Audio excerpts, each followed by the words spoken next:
นี่คือ LG G4 ហើយលោកអ្នកកំពុងតែទស្សនាវីដេអូ review របស់ Cambo Mac LG G4 គឺជា smartphone ដ៏ទំនើបមួយរបស់ក្រុមហ៊ុន Electronic លំដាប់ពិភពលោករបស់កូរ៉េខាងត្បូង LG ដែលបានទទួលការពេញនិយមយ៉ាងខ្លាំងពីសំណាក់អ្នកប្រើប្រាស់ជុំវិញពិភពលោកហើយឥឡូវនេះទូរស័ព្ទមួយនេះក៏មានវត្តមានផងដែរនៅក្នុងប្រទេសកម្ពុជា LG G4 ត្រូវបានរចនារូបរាងយ៉ាងស្រស់ស្អាតប្រកបដោយភាពច្នៃប្រឌិតដែលស័ក្តិសមសម្រាប់មនុស្សសម័យថ្មី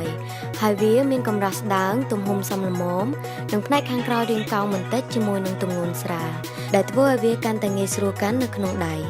ជាពិសេសវាក៏បានបំពាក់ប៊ូតុងសម្រាប់បិទបើកនិងប៊ូតុងសំឡេងនៅផ្នែកខាងក្រោយដែលលក្ខណៈនេះពិតជាផ្ដល់ភាពងាយស្រួលដល់អ្នកប្រើប្រាស់ G4 ត្រូវបានផលិតដោយមានសន្ទះខាងក្រោយពីរជម្រើសគឺប្រភេទស្បែកដែលផលិតពីស្បែកគុណភាពខ្ពស់របស់ប្រទេសកូរ៉េនិងមានពីរពណ៌គឺពណ៌ខ្មៅពណ៌ត្នោតចំណែកឯមួយប្រភេទទៀតគឺផលិតចេញពីលោហៈធាតុដ៏រឹងមាំដែលមាន3ពណ៌គឺពណ៌សពណ៌ខ្មៅនិងពណ៌ទឹកមាសអេក្រង់របស់ G4 មានទំហំ 5.5 អ៊ីង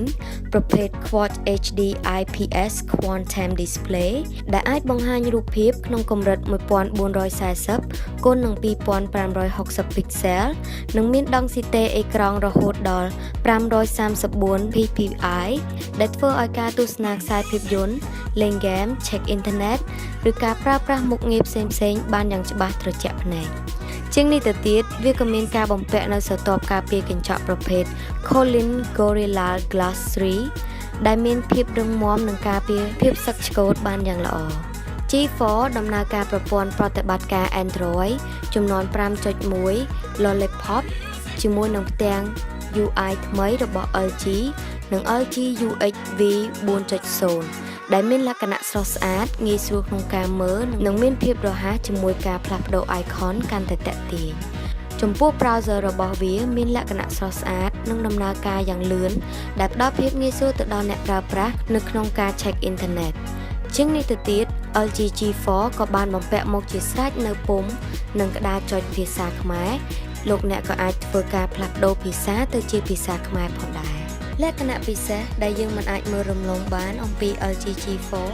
គឺមុខងារកាមេរ៉ាដ៏អស្ចារ្យកម្រិត DSLR G4 បានបំពាក់នៅកាមេរ៉ាខាងក្រោយទំហំរហូតដល់16 megapixel ដែលអាចថតយករូបភាពបានទៅដល់ទំហំ5312គុណនឹង2988 pixel ជាមួយនឹង laser នៅក្បែរនោះដែលធ្វើឲ្យវាអាចចាប់យករូបភាព focus បានរហ័ស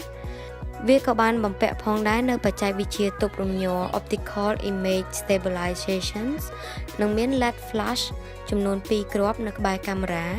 និងកែវ lens មាន aperture ទំហំ 1.8 ដែលអំណោយផលខ្ពស់សម្រាប់ការថតរូបនៅកន្លែងងងឹតឬពន្លឺមិនគ្រប់គ្រាន់ជាងនេះទៅទៀត LG ក៏បានបន្ថែមនៅមុខងារពិសេសមួយទៀតសម្រាប់កាមេរ៉ាគឺ Manual Mode ដែលអនុញ្ញាតឲ្យអ្នកអាចធ្វើការកំណត់កម្រិត ISO Shutter Speed Exposure White Balance បានដោយខ្លួនឯងផងដែរលក្ខណៈសម្បត្តិទាំងអស់នេះហើយធ្វើឲ្យ G4 អាចថតយករូបភាពបានយ៉ាងច្បាស់ល្អមិនថាស្ថិតនៅក្នុងស្ថានភាពបែបណាក៏ដោយដែលកម្រនឹងមាន smartphone ដែលអាចធ្វើបានដូចនេះឡើយចំពោះមុខងារថតវីដេអូវិញក៏មិនអន់ដែរដែលលោកអ្នកអាចធ្វើការថតវីដេអូបានរហូតដល់កម្រិត UHD ហើយវាមានមុខងារសម្រាប់ថតវីដេអូមួយទៀតគឺដែលមានឈ្មោះថា Slow Motion សម្រាប់ថតវីដេអូលក្ខណៈយឺតៗផងដែរសម្រាប់កាមេរ៉ាខាងមុខរបស់វាមានទំហំ8 megapixel ដែលអនុញ្ញាតឲ្យអ្នកថតរូប selfie បានយ៉ាងស្រស់ស្អាតជាងនេះទៅទៀតវាក៏អាចថតវីដេអូបានរហូតដល់ទំហំ1080 pixel ផងដែរងាកមកមើល hardware របស់ G4 ក៏មិនអន់ដែរដោយវាបានបំពាក់នៅ GPU ប្រភេទ Cortex A57 Dual-core ល្បឿន 1.8 GHz និង Cortex A53 Quad-core ល្បឿន 1.44 GHz ជាមួយនឹង GPU Adreno 418ដែលអាចធ្វើឲ្យលោកអ្នកបើកប្រើប្រាស់កម្មវិធីឬលេងហ្គេមដែលមានទំហំធំបានយ៉ាងរលូនចំពោះអង្គចងចាំរបស់វាមានទំហំ32 GB ហើយលោកអ្នកក៏អាចធ្វើការបន្ថែម memory ខាងក្រៅប្រភេទ micro SD card បានផងដែរ LG G4 ក៏អាចប្រើប្រាស់ជាមួយ SIM card ដល់ទៅ2ជាមួយនឹងថ្មដែលមានទំហំ 3000 mAh របស់ G4 លោកអ្នកក៏អាចធ្វើការប្រើប្រាស់កម្មវិធីផ្សេងៗដូចជា check internet លេងហ្គេមនិងប្រើប្រាស់ក្នុងការនិយាយបានយូរគួរសមដែរថ្មរបស់ G4 គឺជាប្រភេទដែលអាចធ្វើការផ្លាស់ប្ដូរបានដែលមានលក្ខណៈងាយស្រួលក្នុងការផ្លាស់ប្ដូរថ្មនៅពេលដែលវាអស់ថាមពលឬខូចក្រៅពីរូបរាងដ៏ស្រស់ស្អាតអេក្រង់ដែលមានគុណភាពខ្ពស់និងកាមេរ៉ាដ៏អស្ចារ្យ LG G4 ក៏មានមុខងារដែលគួរចាប់អារម្មណ៍ជាច្រើនទៀតដូចជាមុខងារតាមដានសុខភាព LG Health មុខងារបញ្ជាទូរទស្សន៍ Quick Remote និងមុខងារល្អៗជាច្រើនទៀតសម្រាប់តម្លៃរបស់វានៅក្នុងទីផ្សារប្រទេសកម្ពុជាក៏មានតម្លៃសមរម្យដែរគឺសម្រាប់ model ដែលមានសន្ទះខាងក្រោយផលិតអំពីស្បែកមានតម្លៃ$650និង model ដែលមានសន្ទះខាងក្រោយផលិតពីលោហៈមានតម្លៃត្រឹមតែ$630ប៉ុណ្ណោះដែលថោកជាងប្រភេទស្បែកដោយសារតែ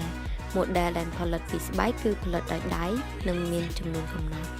សរុបសេចក្តីមក LG G4 គឺជាប្រភេទទូរស័ព្ទដ៏ល្អបំផុតសម្រាប់អ្នកដែលចូលចិត្តទស្សនាខ្សែភាពយន្តលេងហ្គេមប្រើប្រាស់បណ្ដាញសង្គមនិងលេងអ៊ីនធឺណិតឬកាន់តែពិសេសសម្រាប់អ្នកដែលចូលចិត្តថតរូបមិនថា selfie ទេសភាព depth of field ឬ light painting ឡើយ